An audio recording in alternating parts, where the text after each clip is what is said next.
And welcome to another edition of Beyond the Bleachers. I'm Pam Cook with you, and we are so excited to give you some really cool information. First of all, about Mural Fest, which is coming up Saturday, the 27th of September, but some young people who have participated in it, and we want to find out more about how that's going, what they've been doing. And of course, these are art students at McKinley High School, and we have with us this morning their teacher, first of all, Ben Myers. How are you, sir? I'm well. How are you? Doing great, doing great. Introduce your students for me. So we have two of our AP students. We have Ash off to the right and Cole.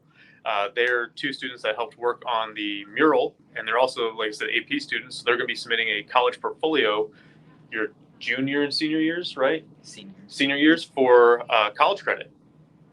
Wow. Okay, so I have to know how did all of this come about, you guys getting involved in Mural Fest? So as a team, the McKinley art teachers decided, hey, we need to find community-based learning for our students. That way they can actually see art as a viable career. And it just so happened that, hey, right down the road is this great art event that we can apply for. And so we built up a portfolio. We did 4 or 5 murals throughout the past year in-house. So right down by the art rooms. We're going to be expanding into the volleyball rooms and the band room as well. To get that portfolio to submit to Mural Fest for this year. And it gave you all, I'm assuming, a great opportunity to reach out to your community. Yeah, let me, who came up with the idea of what you, I mean, was a collaborative effort, I imagine? Yeah, so I took the lead on filling out the paperwork, and then we actually had a prompt for the students, which is Our City, Our Voice. And then they designed all the visuals and everything. Mr. Tilstra, another art teacher in the building, he went ahead and took the elements and designed it out for the students to project up, trace out, and then spend a week and a half painting. So where is the location of your mural? Our mural is going to be, it's right in the warehouse district where they're doing the whole Mural Fest for the next couple of years, hopefully. I believe ours is behind Delhi, Ohio. Okay. So it's going to be strapped up onto a fence. It was built on some plywood, so that way, or outdoor vinyl, so that way we could transport it to and from the school easily. Many of our students have jobs afterwards, so it was great that Arson Stark and the Canton partnership were able to accommodate that way for students.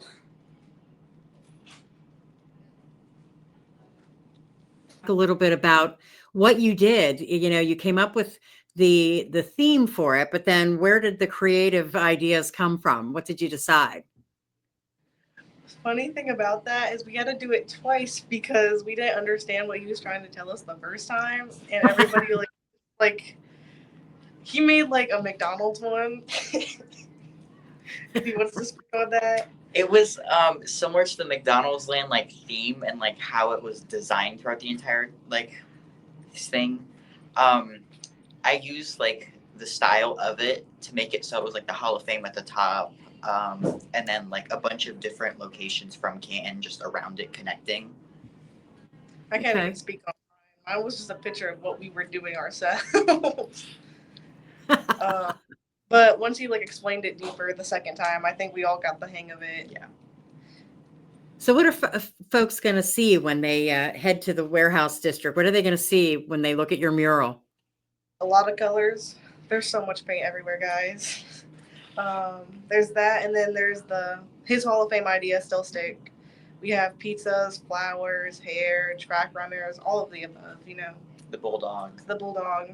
Yeah. It's McKinley. We had to throw a bulldog in there. Yeah, absolutely. So how many, you know, when you talk about murals, and maybe Ben, you can answer this, is it different than other kinds of artwork? Is it harder? Is it, you know, come about a different way? It definitely comes about a different way.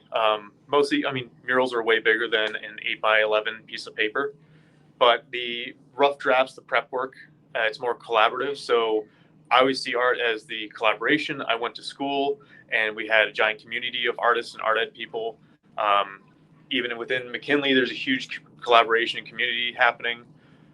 So really, it's taking certain elements, as we discussed, bringing them together, and then finding a way to project them up and the time and space. Like I said, lucky enough, we had the panels come to us. If we were to take the kids down there, it would have been a completely different experience, and not as many kids probably would have been able to. And what's the goal? What are you hoping that people, what do you guys hope people get out of, when they're looking at the mural? What's the message supposed to be? Understanding like what like we do in Canton and like the like overall like what Canton is. For me, it was like more of a like the voice of Canton, like seeing all the things we have to offer, like the bulldog, the guitar, the music, the track, all of the above, all the sports, all the activities. It's not just about sports; about everything around us. Yeah. To me, it's their voices. They're the future of Canton. So what's going to get them to have a say in what's happening in their community, and what's going to bring them back? Because in my opinion, the purpose of life is you go somewhere, you learn something, and then you can bring it back to your home community to enrich it and grow it as the whole city. Not just, okay, I went there, peace out, I'm gone. Yeah. Yeah. And how long did this take you? So we, in terms of the paperwork wise, we started in May and June, writing up the grant information and the proposals. And then producing it wise, we got the panels. When did we get the panels into the room? Like September or something. I would say around September 8th or 9th. And then it was a day and a half of tracing out the projection and the prep work that we did since the start of school.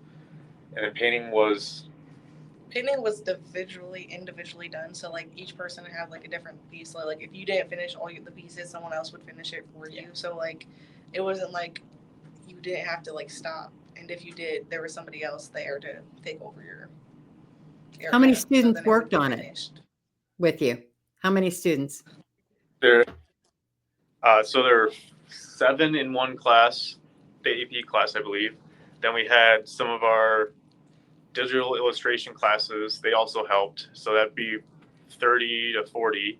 And then we had some of our 3D art students. They were helping prep the surfaces and get it ready to go. So that's about another 30 to 40. So it's again one of those, hey, you're in art, come on, let's work. That's fun. Yeah. And so what do you two want to do when you graduate? What are your plans for your career? So either I'm gonna probably become an animator or a voice actor at the same time, and or a paleontologist. I didn't say that right, but the dinosaur finders guys. One of those two. Hopefully I'm aiming for the animator / voice actor.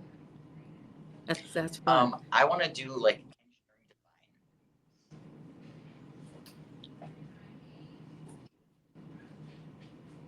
engineering design. And you repeat yourself again because I couldn't hear you very well. I want to do engineering design at OSU because I have a grade-based scholarship there. Okay. All right. Cool. Well, I wish you guys the best of luck. I would imagine you're all going to go down there on Saturday and take a look, right? Be out, so yeah. Yep, it's homecoming weekend too, so boy, hopefully you can go get your homecoming. No homecoming, actually. We're not. Well, we're excited to be at the game and excited to be able to let people know that you guys have been working on this because I think it's awesome. I can't wait to go see it. Thank you for coming on today. No, of course. And thank you for having us too. Appreciate it. Go Bulldogs. Yeah, go Puff.